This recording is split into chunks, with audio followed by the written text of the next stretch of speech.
Musta naman po kayo mga antingero at mga antingera?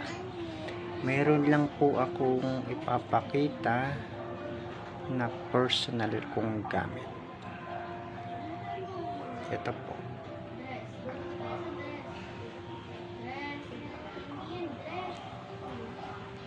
Ang Santo Niñong hubad.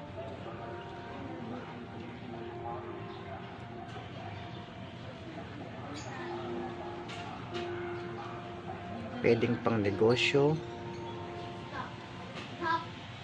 pwedeng panghalina o pang-akit ng customer. Kung meron kayong negosyo,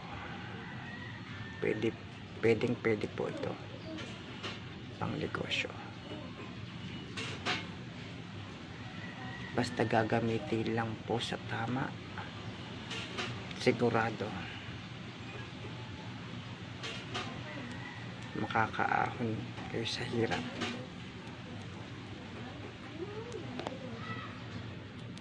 Yan po ang aking Santo Niñong hubad.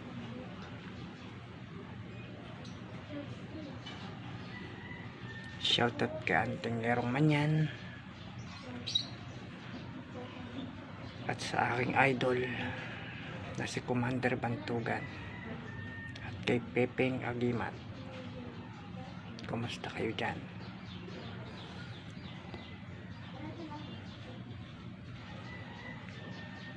Yung mga taga Batangas dyan, kumusta na kayo? Ingat kayo palagi dyan po. Ang aking personal na gamit.